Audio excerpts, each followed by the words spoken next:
A faithful husband's life shatters when he discovers his wife's affair with her boss. Instead of rage, he chooses precision, orchestrating a calm, devastating revenge that leaves her with nothing but the weight of her own choices. What begins as heartbreak evolves into poetic justice, and finally, peace. It's strange how betrayal sounds. Not loud, not violent. Sometimes it's just wrong silence, the kind that hums beneath your skin. I came home early that evening, sun bleeding through the blinds like a secret trying to stay hidden. My hands still smelled of printer ink and stale coffee from the office. I was smiling, the kind of tired smile that belongs to a man who loves too much and expects too little. Her shoes were by the door, those red heels I bought when she got promoted. But beside them another pair. Men's shoes. Polished, expensive. Italian. My throat tightened. I didn't even breathe. Just stood there, caught between denial and truth. The house smelled like wine and her perfume.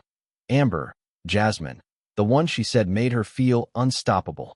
The scent hit like déjà vu from a life that wasn't mine anymore.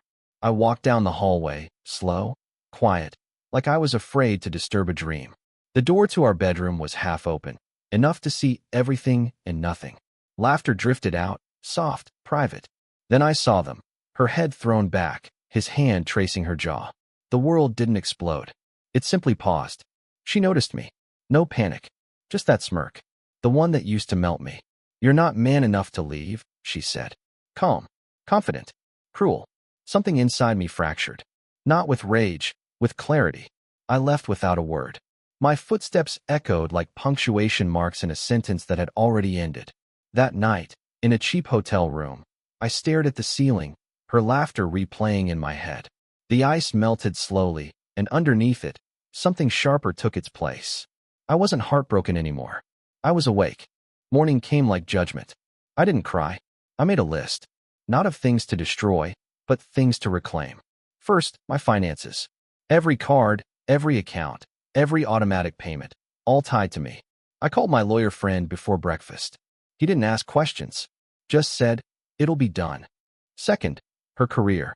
She worked for the man I saw that night, her mentor. He had a wife. I'd met her once, kind eyes, nervous laugh. I remembered that. Third, my silence. It would be my weapon. No yelling, no messages, just absence, the kind that eats at pride.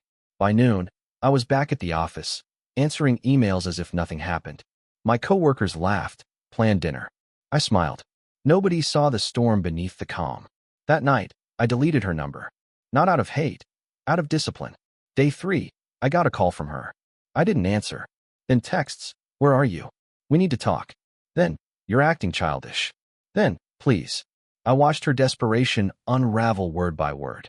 And I waited. Because revenge isn't loud. It's patient. It's arithmetic. And I was good at numbers. A week later, I met her boss's wife. Cafe on 7th. Quiet, tucked away from the city noise. She arrived early, holding her phone like a weapon she didn't know how to use. When I told her everything, she didn't cry, just nodded slowly, like someone who'd been waiting for confirmation more than shock. "I'll handle it," she said. And she did. 2 days later, HR called them both in. Conflict of interest. Professional misconduct. The story spread like wildfire. By the end of the week, she was unemployed, he was divorced, and I was invisible.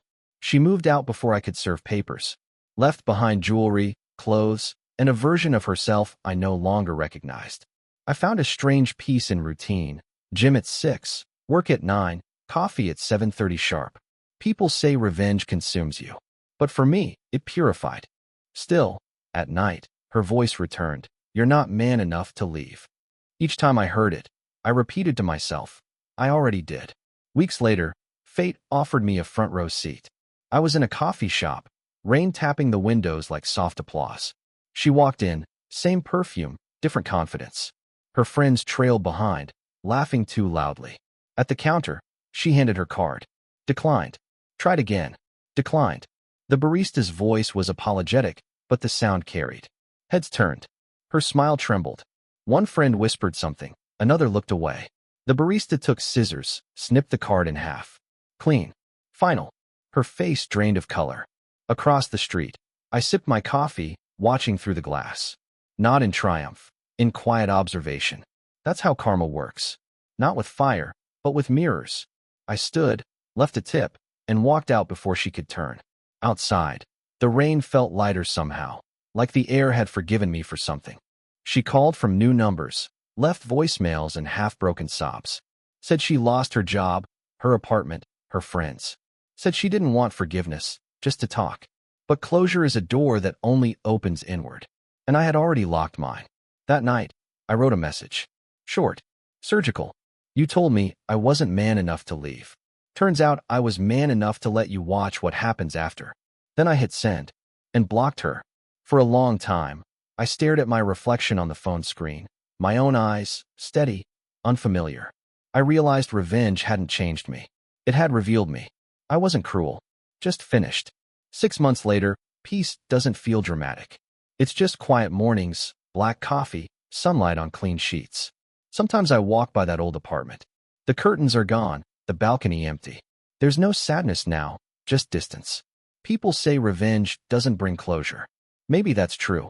But what I found wasn't closure, it was balance. She destroyed herself with the same choices that built her. I just stopped standing in the way.